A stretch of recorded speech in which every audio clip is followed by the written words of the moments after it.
क्रोध एक दो को रंजाता रहता है। मोह में बहुतों को रंज नहीं होता है। क्या? मोह में बहुतों को रंज नहीं होता है। रंज माना अंदर अंदर दुखी होना। और क्रोध में बहुत एक दूसरे को रुलाते हैं। जिनको मोह है उनको ही रंज होगा। और क्रोध होता है तो क्रोधी भी, उसको भी रंज होता है। और जिसके ऊपर क्रोध करता है उसको भी रंज होता है। और दो की लड़ाई के बीच में जो देखने वाले हैं उनको भी दुख होने लगता है। इसलिए बाप समझाते हैं भूतों को भगाओ, पढ़ाई पर अटेंशन देना है और दैविक गुणों पर भी अटेंशन होना चाहिए। कई बच्चों में तो क्रोध का अंश भी नहीं है और कोई तो फिर क्रोध में आकर के बहुत लड़ते झगड़ते। ये क्या बात हुई?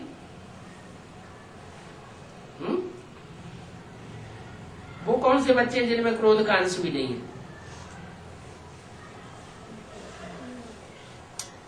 क्रोध का अंश होगा तो काम का अंश जरूर होगा।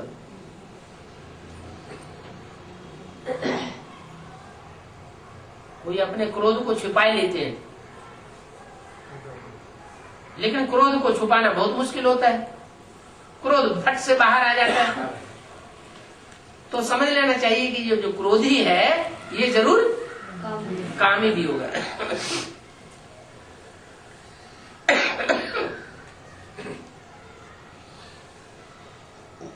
कब गुस्से से बात नहीं करना चाहिए?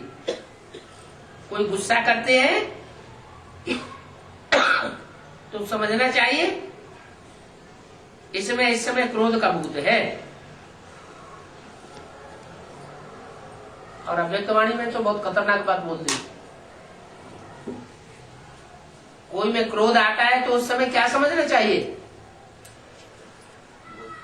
है?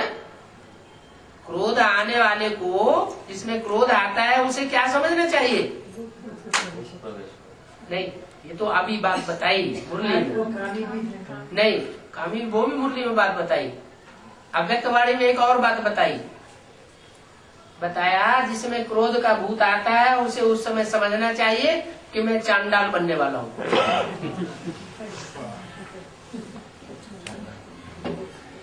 पहले नहीं बताया और अब इतनी लंबी पढ़ाई पढ़ने के बाद बता रहे हैं कि इतनी लंबी पढ़ाई पढ़ने के बावजूद भी अगर किसी को क्रोध आता है तो अब उसका रिजल्ट क्या होगा? क्रोधी बनता है, माना चांडाल बनता है। चांडाल बनने की शूटिंग करता है। क्रोध जैसे भूतनाथ नहीं बनाई देता है,